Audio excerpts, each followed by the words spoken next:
So I suppose a good place to start, the first point to make is in relation to social conventions. It's clear that society has changed an awful lot in the last few decades, and what was acceptable 30 years ago may not be acceptable now. But it's also important to recognise that there is a very diverse group of opinions now on what is socially acceptable and what is not. What is acceptable to the average 70-year-old male is probably going to be very differently interpreted by a 16-year-old female.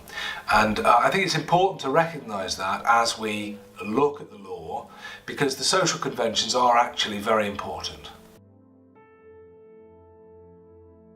So it's important to recognise that whilst there are rules prohibiting sexual harassment in the workplace, there isn't actually a criminal offence of sexual harassment, which might surprise some people.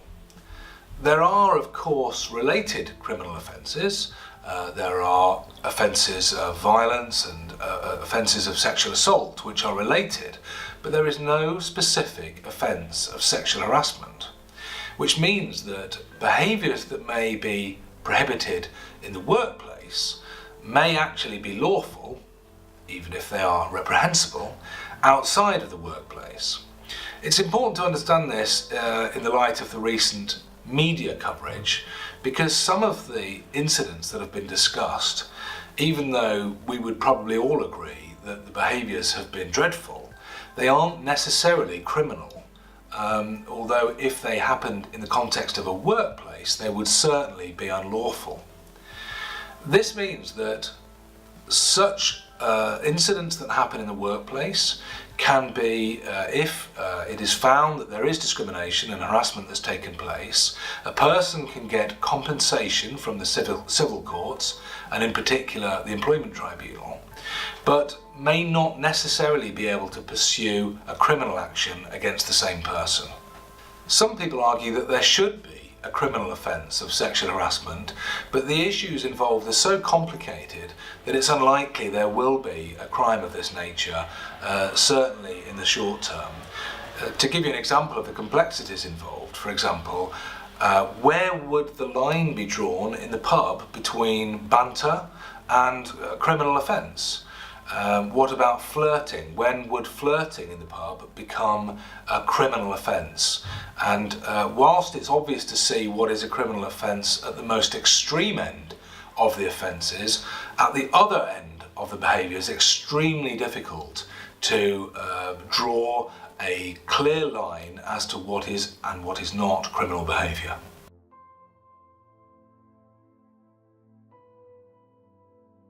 So let's just think about sexual harassment in the workplace and the rules relating to sexual harassment in the workplace. These rules are set out in a very large and complex piece of legislation called the Equality Act 2010, which covers all sorts of types of discrimination. For the purpose of this video today, we're just going to talk about one very specific area, and that is sexual harassment.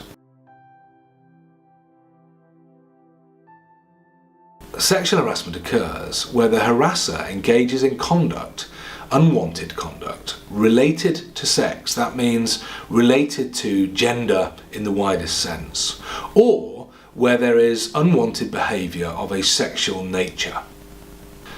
Furthermore, the conduct complained of has to have the purpose or effect of violating the victim's dignity, and/or creating an intimidating, hostile, degrading, humiliating or offensive environment for that person.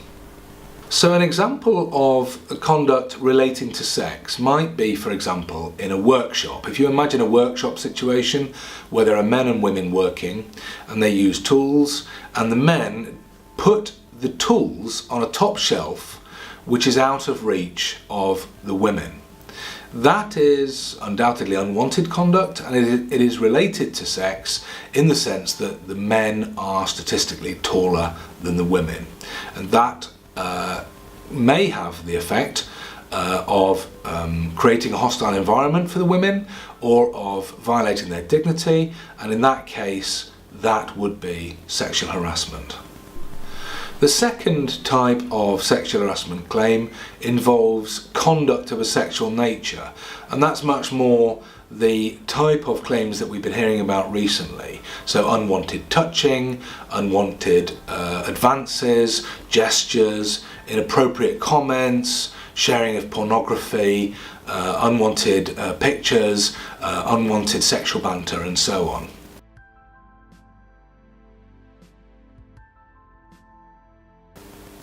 So when the courts try and decide whether harassment has taken place, a very important point to recognise is that they will look at all the circumstances of the case, but they will take into account the opinion of the victim as to whether they believe the conduct complained of was harassment. Now, as long as that opinion is a reasonable opinion, then the court will treat that as harassment. That's a very important point, because it's not up to the harasser what is and what is not harassment.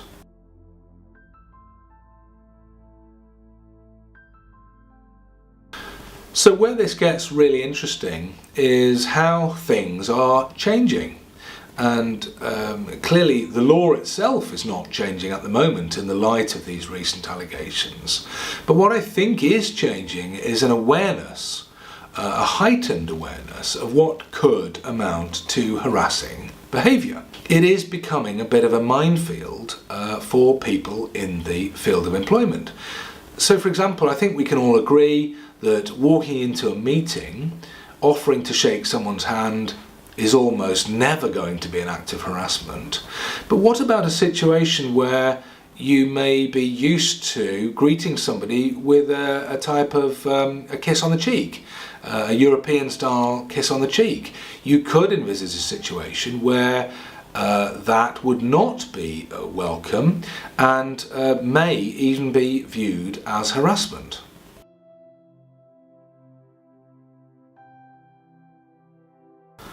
One of the areas where I think we might see real changes in behaviour in the workplace is the very difficult and real issue of flirting and people beginning or trying to initiate relationships with work colleagues. Now, whereas this may not have been viewed as dangerous territory some years ago, I think there is a heightened awareness now that this can become a very tricky area. So I think we now have more of an awareness of the power relationship between a senior employee and a junior employee, and so the existence of that relationship may make any advances unwelcome or even harassing. Clearly, any manager in a senior position who wants to pursue a relationship with a more junior employee would be well advised to proceed cautiously and carefully and very sensitively, and certainly not to pursue someone who didn't want to be pursued.